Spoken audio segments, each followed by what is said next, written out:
ہمیں سب سے پہلے جو ہے یہ ان چیزوں پر غور کرنے کی ضرورت ہے کہ غوث العظم کی تعلیمات کیا ہیں. اور پھر حضور غوث العظم جب مدرسے جاتے ہیں، آپ فرماتے میں سید تھا، میرا نسب جو ہے وہ حسنی حسینی میں سید تھا.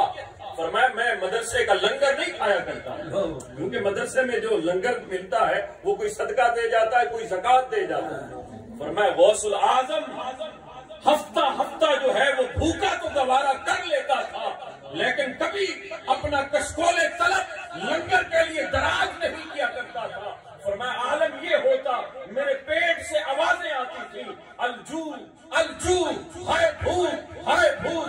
فرمایا جب بھوک کر پاتی تو اللہ کے حضور میں سجدہ ریز ہو جایا کرتا تھا. فرمایا ایک روز میں مدرسے میں اپنی مسجد میں عبادت کر رہا تھا اور ادھر دوسری طرف لنگر چل رہا تھا. اتنے میں ایک تاجر آیا، وہ شخص آیا، وہ اس نے اچانک جو ہے وہ جب داخل ہوا تو اس کے ساتھ تازے کھانے کی خوشبو بھی ساتھ ساتھ.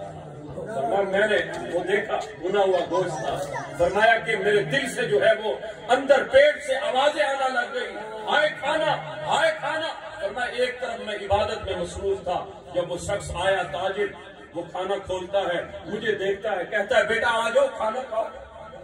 کہا نہیں، عزت نفس نے مجھے جھنجھوڑا. کہا عبد القادر نہیں، عبد القادر نہیں، محتاجی صرف اللہ کی ہے، اس کے علاوہ کسی کے آگے تم نے دستے کشکول دراز نہیں کرنا.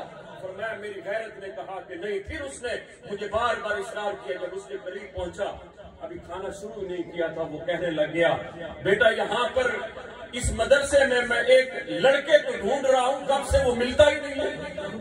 گویا غوث العظم اپنی ذات کو اتنا مٹایا ہوا تھا، کسی کو بتایا ہی نہیں کہ میں عبد القادر ہوتا ہوں. کسی کو بتایا، فرمایا کہ میں ایک بچے کو ڈھونڈ رہا ہوں، میں آیا ہوں گیلان سے.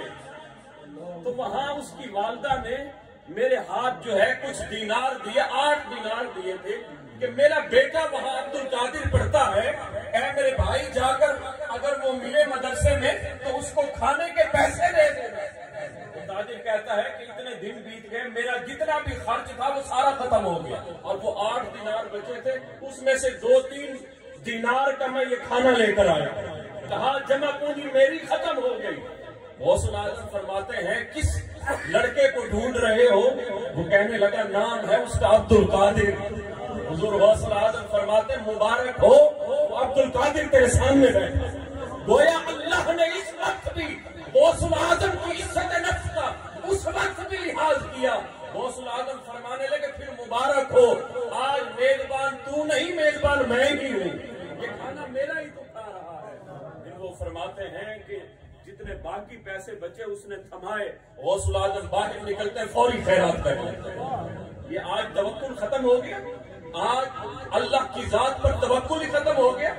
آج اگر ہماری جیب میں کچھ نہیں تو اللہ کو بھول گئے، اللہ کی یاد سے غافل. ارے میرا رب جس جانور کو، جس کیڑے کو سمندر کی تہوں میں رزق عطا فرماتا ہے تو اے اشرف المخلوقات کیا تجھے عطا نہیں فرمائے؟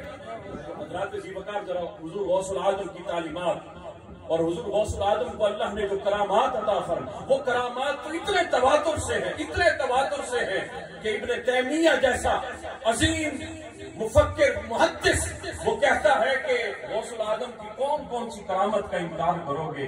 ارے ایک کا انکار کرتے ہو آگے دوسری آ جاتی ہے، دوسری کا انکار کرتے ہو آگے تیسری آ جاتی ہے. اسی طرح حضرات ذیوقار حضور غوث العظم کو اللہ نے وہ مراتب، وہ رفعات، وہ درجات عطا فرمائے کہ جن کا کبھی کوئی تقابل نہیں کیا جاتا.